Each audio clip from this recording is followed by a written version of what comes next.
Welcome back to Shri Mahalakshmi talks. ఎంతో టేస్టీగా ఉండే ఇన్స్టెంట్ మామిడికాయ పచ్చడి ఎలా చేసుకోవాలో చూద్దాం. ముందుగా 2 పెద్ద మామిడికాయలు తీసుకొని బాగా కడిగేసుకొని పైన చెక్కు తీసుకొని వీటిని తురుముకోవాలి.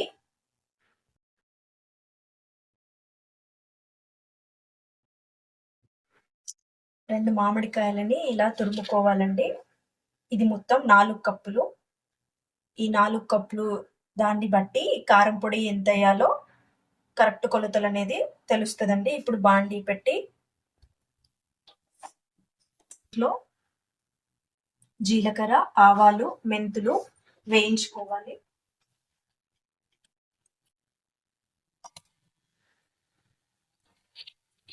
జీలకర్ర, మెంతులు,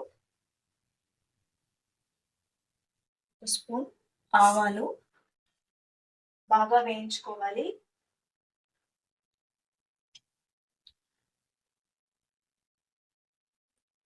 ఇవి చల్లారిన తర్వాత గ్రైండ్ చేసుకోవాలి వీటిని. ఇప్పుడు మళ్ళీ బాండి పెట్టుకొని పోపు కోసము ఆయిల్ వేసుకుందాము.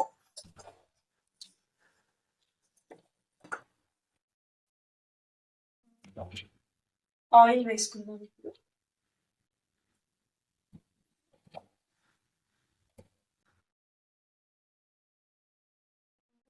3 పావుల ఆయిల్ ని వేసాను నేను.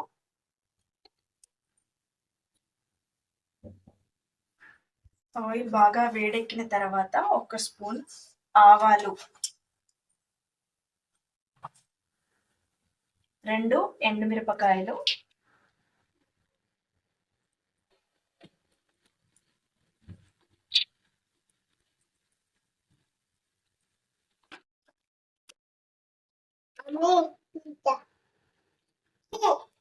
తర్వాత గ్యాస్ ఆఫ్ చేసుకొని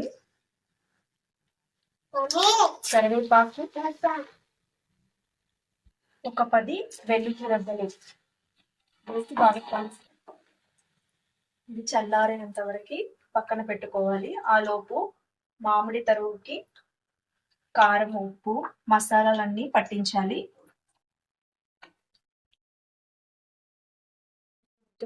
మామిడికాయ ఇందులో ఒక పెద్ద బౌల్లో వేసేసుకున్నాము. ఇది వచ్చేసి 4 కప్పులు.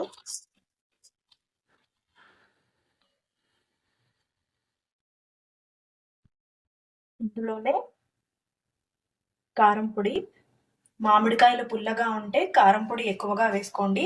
ఈ మామిడికాయలు కొంచెం పులుపు తక్కువ ఉన్నాయి కాబట్టి 1 కప్పుకి కొంచెం తక్కువ 3/4 కప్పు కారం పొడి వేస్తున్నాను. ఈ కారం పొడికి ఇంకొంచెం తక్కువగా ఉప్పు వేసుకుంటున్నాను. ఉప్పు కొంచెం తక్కువే వేసుకోండి, కావాలంటే సరిపడకపోతే మళ్ళీ వేసుకోవచ్చు.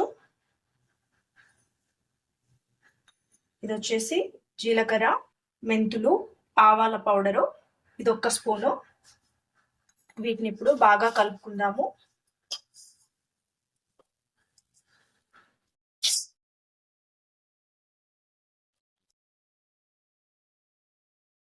ఇలా కారం, ఉప్పు, మసాలాలు కలిపిన తురుముని ఒక బౌల్లోకి తీసుకుని ముందుగా చేసుకున్న పోపు చల్లగైన తర్వాత మాత్రమే ఇందులో కలుపుకోవాలి, లేదంటే పచ్చడి పాడవుద్దండి. కారం పొడి కూడా ప్యాకెట్ది వాడకండి, మిల్లులో పట్టించుకున్నది అయితేనే టేస్ట్ బాగా ఉంటది. ఇది నెల రోజుల వరకు నిల్వ ఉంటదండి ఈ పచ్చడ.